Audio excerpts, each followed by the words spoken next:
Good afternoon everyone. So today we are going to discuss the different phyla of the animal kingdom. As you know that we have discussed about Porifera. After that we have discussed about the Coelenterata and then Ctenophora. These three phyla of the animal kingdom we have done. Right? Now let us talk about the fourth phylum, that is Platyhelminthes.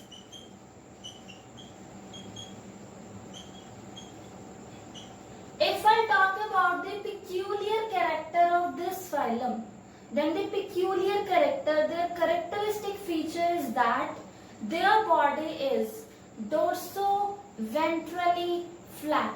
Clear? This is the ventral side of our body. If I talk about the human being, then the front part, this is the ventral side and the back portion is the dorsal side.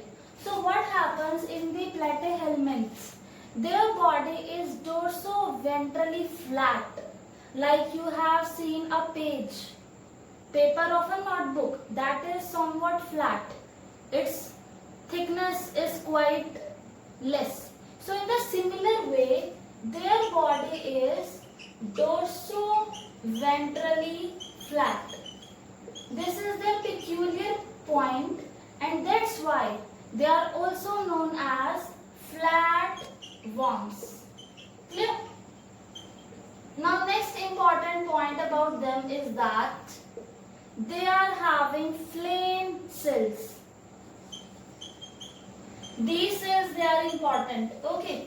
The presence of flame cells makes the process of excretion as well as osmoregulation possible.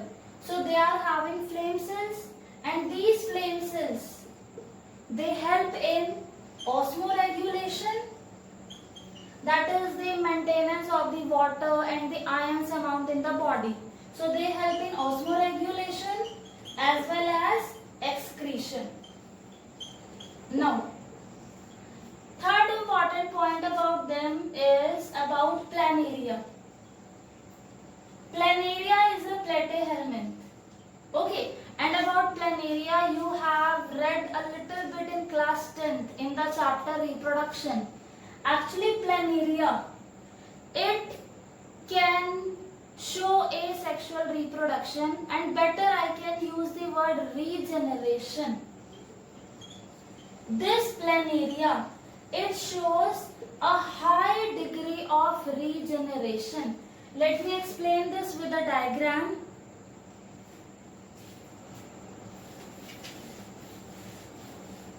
Now suppose this is a planarian. Okay, this is a planaria.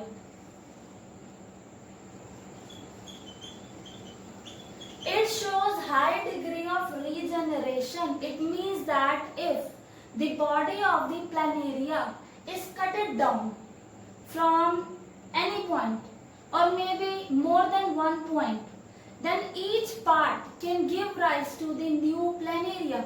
Suppose I'll cut like this. 3 parts are there. Now what will happen from this part? A new planaria will grow. From this part, a new planaria will grow and similarly here. So they show, its example is planaria of course. So planaria is a platyhelminth that shows high degree of regeneration. Clear? Now next point. Next are the points that we are discussing from the phylum Porifera onwards. What is their symmetry? What is their level of organization? Are they diploblastic or triploblastic? Now let us talk about them. Germ layers, they are pseudocoelomate or coelomate or acoelomate. Now let us talk about those characteristic features. First is symmetry. Now just think it yourself. I have drawn planaria right now. Just think. And imagine if there is a plane that passes through the central axis, then more or less the left and the right half, they would be similar. I'll not use the term same, but yes, the left and right half, they would be similar, right? So they show which type of symmetry? Bilateral. It means if any plane divides their body, any plane is passing through the central axis and that one plane is dividing their body into identical left and right half, then they used to show the bilateral symmetry. Clear? Now next is germ layer.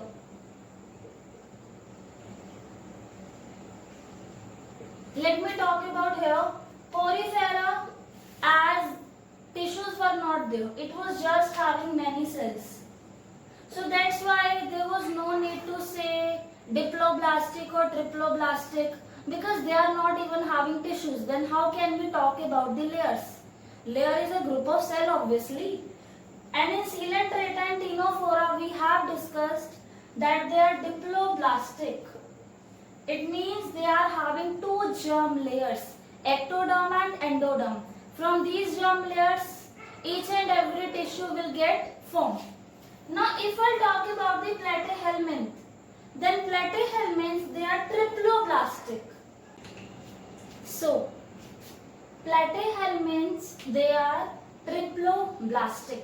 Now triploblastic means they are having three germ layers. That is ectoderm, mesoderm and endoderm. Clear? Now, if I talk about coelom, then they are not having coelom. So they are acoelomate. They are not having any kind of body cavity that is lined by mesoderm. Although they are having mesoderm, but they are not having any body cavity that is lined by mesoderm. So they are acoelomate. It means coelom is absent. Clear? Now next point. The members of the phylum Platyhelminthes, they are parasite. Basically these are endoparasite. Endo means inside. They used to live inside the body of other animals, even in case of human beings. They are an endoparasite of human being also.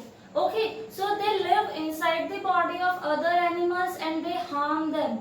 They used to take their nutrients from that host, from that organism inside which they used to live. Okay, so for that they are having special organ like hook, with the help of which they can easily attach with the host, sucker, with the help of which they can suck something from the host body.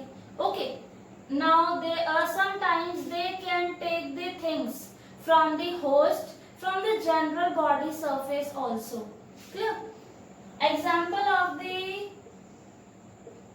organism that belongs to phylum Platyhelminth is Fasciola hepatica. This is liver fluke. Again, as I told you, it is an endoparasite. Clear?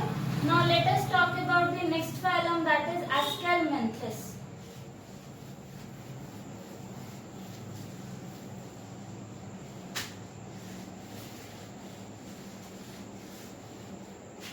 So, if we will take a cross section of an Aschelminth, then it will be circular. Now what does that mean?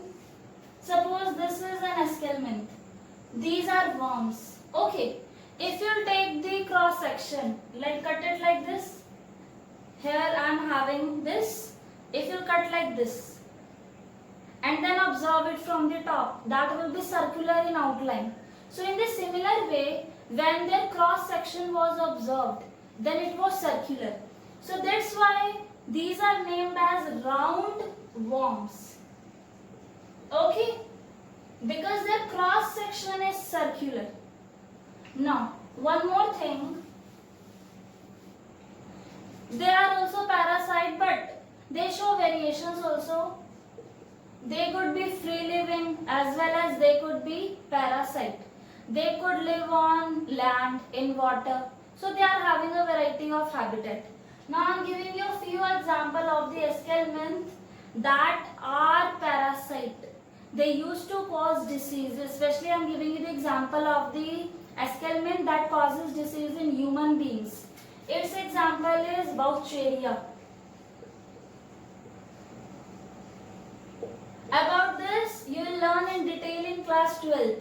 This is an escarpment that causes a disease known as elephantiasis. From the name of the disease itself, it is pretty much clear what will happen if a person is suffering from the elephantiasis. The limbs. Basically, you can go for the legs in short. Okay, all the forelimbs and hind limbs, they come together in forelimbs. So what happens in elephantiasis? The lower part, the lower limbs of the organism of the human being, they got swollen and they look like a giant elephant's leg. Clear? Now, next example of an escarpment is ascaris. This is a very common escarpment. It causes ascariasis. Even this is known as roundworm. Ascaris is known as roundworm. It causes ascariasis in the intestine of human being, and they used to live in cluster. Okay, so now let me talk about their features. If I talk about the symmetry, then as you know that in case of platyhelminths, we have studied that they are having bilateral symmetry. Now from platyhelminths onward, whatever phyla we shall discuss, they will be having bilateral symmetry, because the bilateral symmetry, it is you can say it is advanced character, and once the advanced character came, generally they are passed in the similar way. So if I talk about the symmetry, then they are bilaterally symmetrical. Clear? Now let us talk about the germ layers.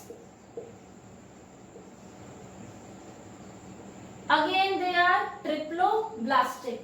As the triploblastic character came in platyhelminths, so it will be carried forward like that only. So they are triploblastic. That is, they are having 3 germ layers: ectoderm, mesoderm and endoderm. Now here is a special point, an important point. From examination point of view as well as from NEET point of view, they are pseudocoelomates. Now what do you mean by pseudocoelomates? If you do remember in the platyhelminth, I told you they are acoelomate, they are not having any body cavity. But in the escarpment, body cavity is there, but that body cavity is false. Pseudo means false. Actually, coelom is a body cavity that is lined by mesoderm, right? Coelom is a body cavity that is lined by mesoderm. So what happens in escarpment is basically they are having pouches of the mesoderm. The mesoderm is not continuous. Rather in them, the mesoderm is present in the form of pouches. Okay, so that's why they are pseudocoelomates. Their coelom is false. They are having a body cavity that is lined by the pouches of the mesoderm. Clear? Now next point, their alimentary canal is complete. Now what do you mean by complete? It means both anus and mouth are present. In human being, we are having mouth for ingestion, we are having anus for egestion. In the similar way, they are having anus as well as mouth. But if I talk about the platyhelminth, only one opening was there. There was only one opening, and that one opening was acting as a mouth as well as an anus. Means through one opening, the platyhelminth, they used to take food, they used to ingest the undigested food. But in Askelminth, this is not so. Their alimentary canal is complete. It means both anus as well as mouth are present. Let me show you with a diagram. Suppose this is the body of an Askelminth. They are worms, basically you have seen also. So they are having mouth as well as anus. Let me, like I am drawing the male. So male is somewhat tilted at the end like this. Suppose this is a male Ascaris. Ascaris, I told you, it is an Askelminth. So they are having mouth as well as anus. Am I clear with this point? So their alimentary canal is complete. Now, next point, they are having an excretory tube. This is also important point. They are having an excretory tube that opens out through the excretory pore. Suppose here excretory pore is there. Okay, so they are having an excretory tube that opens out through the excretory pore. Now you should understand the difference between egestion and excretion. In egestion, that is being done by the anus. Even in human being also, the removal of undigested food takes place. But in excretion, there is removal of harmful substance. That harmful substance could be waste. It could be undigested food waste that I told you in egestion. It could be urine that is having nitrogenous waste. Clear? So now, one more thing. So first point is they are having complete digestive system. Complete alimentary canal, that is both mouth and anus. Plus they are having the excretory tube that opens out through the excretory pore. Next point. Okay, now let us talk about the reproduction.